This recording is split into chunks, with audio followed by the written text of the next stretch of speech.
Donc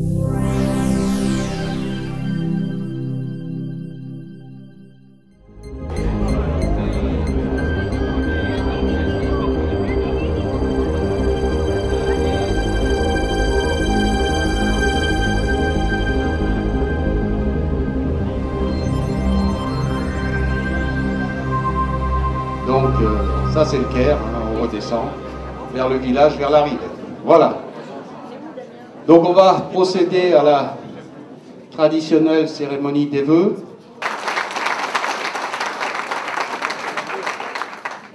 Donc 5 sur 11, presque 50% du conseil municipal des jeunes également, présents.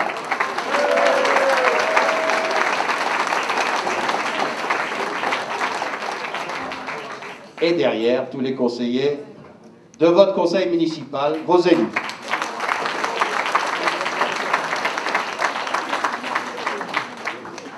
Alors on va faire les discours traditionnels, on va essayer d'être court, pour après pouvoir échanger, discuter, les moments de convivialité, quand on se retrouve dans ce type de manifestation. Alors vous connaissez tous la situation de notre pays et ses conséquences sur la vie locale. Alors ce soir, je ne vais pas en développer les divers impacts sur notre commune, mais je peux toutefois vous affirmer qu'en dépit des difficultés, la municipalité poursuivra son action pour faire grandir le village, tout en préservant son originalité et son identité. Je dirais simplement que comme action majeure pour 2016, ce sera le PLU, Plan local d'urbanisme, qui devrait être prescrit avant la fin de l'année 2016, et qui sera le document qui orientera le village pour les 10-15 ans à venir. Alors mon propos portera plutôt sur le lien social et les relations humaines dont la richesse est essentielle pour gérer notre environnement dans toute l'acception du mot. Au XVIe siècle, Michel de Montaigne écrit dans son ouvrage Les Essais « Je ne partage point cette erreur commune de juger d'un autre d'après ce que je suis. Je conçois aisément qu'il y a des qualités différentes des miennes.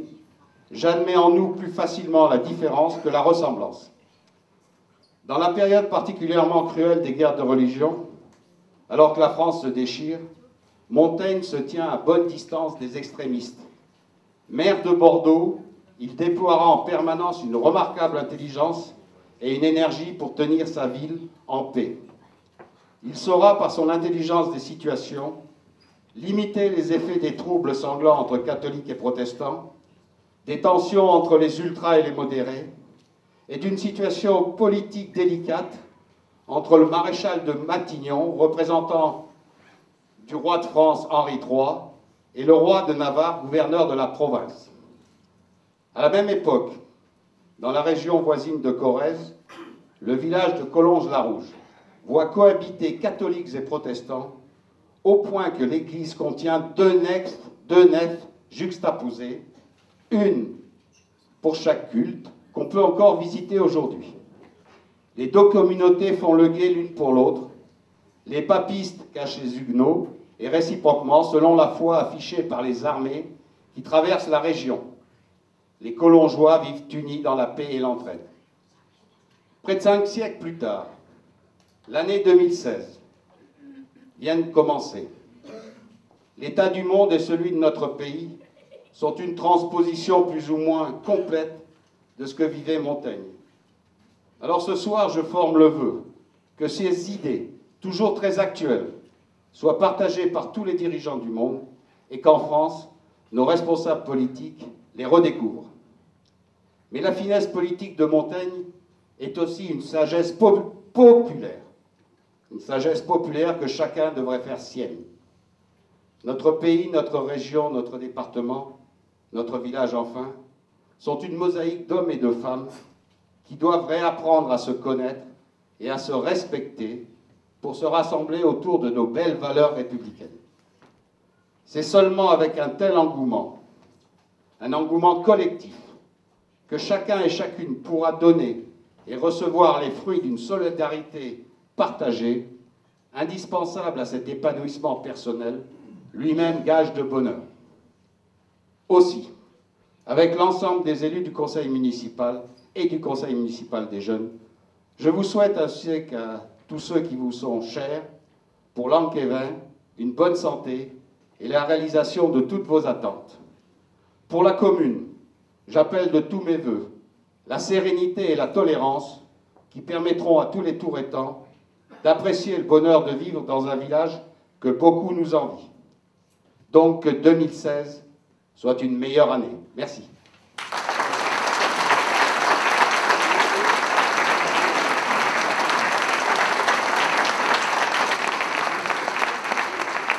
Bonsoir à toutes et à tous. Je suis heureux d'être là ce soir. Merci Damien de m'accueillir dans ta commune. Cette commune ô combien merveilleuse, ô combien belle. On l'a vu tout à l'heure sur les images, sur ces images. Ce balcon d'azur, sur cet océan de verdure.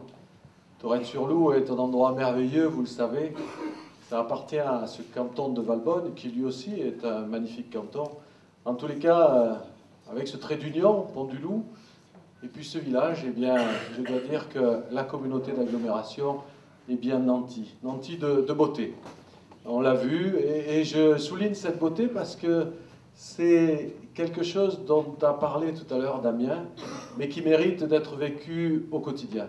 Donc ce soir, pour moi, en tant que représentant d'Éric Ciotti, président du conseil départemental, je viens vous dire tout simplement, d'abord, qu'il vous transmet toutes ses amitiés, mais aussi qu'il a maintenu ses budgets concernant l'aide en solidarité aux communes et qu'il reste aux côtés du maire de Tourrettes et puis de son conseil municipal pour aider au bon développement de la commune dans tous les projets qui seront présentés. Voilà, je te le dis ce soir, Damien, tu peux compter sur le conseil départemental dans tous tes dossiers. Ça, c'est une première chose importante et ça mérite d'être souligné. Ça démontre combien il est important d'avoir un département dans la toute proximité des communes qui chacune, dans leur identité, dans leur diversité, se développent au fil des projets et au fil des siècles, puisque Tourrettes-sur-Loup, c'est quand même une commune issue des siècles. Je rappellerai que de nombreux maires sont passés ici. Je me souviens, moi, de Maximin Escalier, je me souviens de Damien Bagaria, ton papa, qui lui aussi a géré cette commune. Je me souviens de Paul Quezin, je me souviens de José Berténa. Ce soir, c'est toi, le maire, maintenant. Et chacun a sa place, à un moment ou à un autre, avec un conseil municipal. Eh bien, chacun a apporté sa pierre à l'édifice. Et c'est pour ça que nous pouvons vivre, chacun, dans nos villes et nos villages, eh bien, ces avancées. Je vous souhaite à toutes et à tous la joie d'aimer donner du bonheur aux autres, et surtout de garder au fond de vous la fierté d'être Tourettan. C'est là très important, la fierté d'être français. C'est là aussi une chose importante. Ne reniez rien de vos traditions. Je sais qu'ici, c'est la cité de la Violette. Il faut faire vivre ces traditions. Il faut que vous soyez nombreux à aimer ces traditions. Vous savez, la vie a horreur du vide. Chaque fois qu'on recule devant une tradition, même si cette tradition mérite, je dirais, de vivre, de prospérer, à chaque fois qu'on l'abandonne, eh c'est quelque chose qui prend place. Alors, on est dans ce vaste monde de la mondialisation où la technique, où l'utilitarisme, ça fait qu'on consomme le monde, on ne s'aperçoit plus qu'on est à l'intérieur de ce monde, et puis finalement, on finit par s'y ennuyer. Donc, portez bien toutes ces traditions, portez bien toutes vos coutumes, allez de l'avant avec ça, enrichissez-les des autres, de tous ceux qui arrivent. Et voilà, donc que vous soyez français d'hier ou français de toujours, français d'aujourd'hui ou d'adoption, et bien profitez de tout cela. Je vous souhaite à toutes et à tous une bonne et heureuse année, beaucoup de santé, bonne année Tourrettes, bonne année le canton de Valbonne, et bonne année la France. Et merci de m'avoir écouté. Chers amis, le maire a montré l'exemple. Il a été sobre et intelligent dans son discours, et on va essayer de faire pareil. D'abord, on va remercier les jeunes d'être là. Toujours agréable dans des vœux d'avoir des jeunes, parce que ça veut dire que c'est un village qui est vivant, qui vit. Voilà, imaginez un village sans école. Et donc, la première bonne nouvelle, c'est qu'on a appris très récemment par monsieur le recteur que dans ce département et dans ce territoire, il n'y avait pas de fermeture d'école. Donc c'est plutôt une bonne nouvelle, ça veut dire Non pas qu'on a décidé tout d'un coup de ne pas fermer les écoles, mais que ça veut dire qu'il y a des enfants qui vont à l'école dans le territoire qui est le nôtre et qui vont à l'école à Tourette. Et ça, c'est quelque chose qui nous rassure pour l'avenir. Deuxième point, je voudrais remercier Damien. Il a un travail difficile au niveau de la communauté d'agglomération, avec l'ensemble des maires qui sont autour de nous, et en plus du travail qu'il effectue à l'intérieur de son village, c'est un travail ardu, pas très médiatique, compliqué, et qui nécessite de réfléchir à chaque équipement pour faire en sorte qu'il soit le plus performant possible et le moins cher possible. Et donc je trouve que ce travail qui est fait en profondeur, efficacement, mérite que nous l'applaudissions et que donc vous l'applaudissiez pour cela.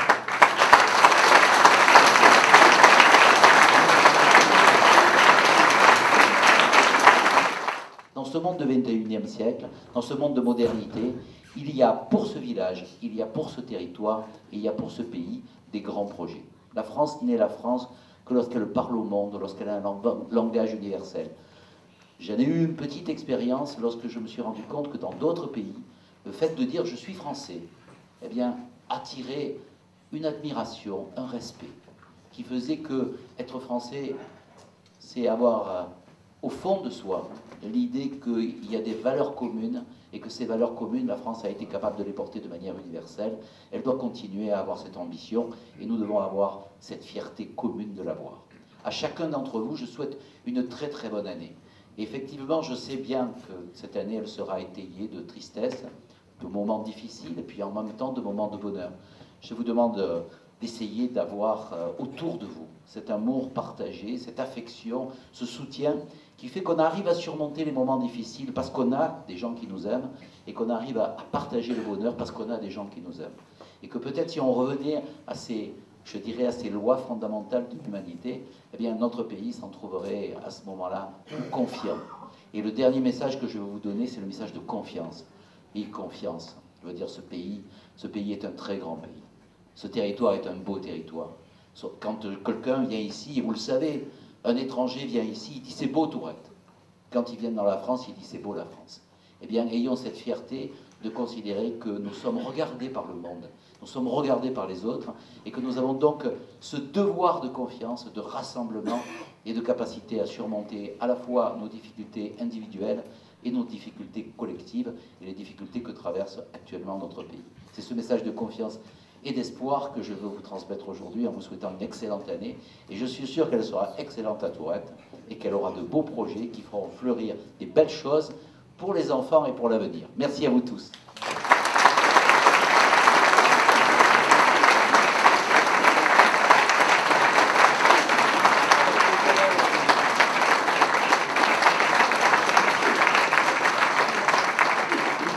Avant de partager le moment de convivialité, nous allons chanter la Marseillaise.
Ah ben, je vais prendre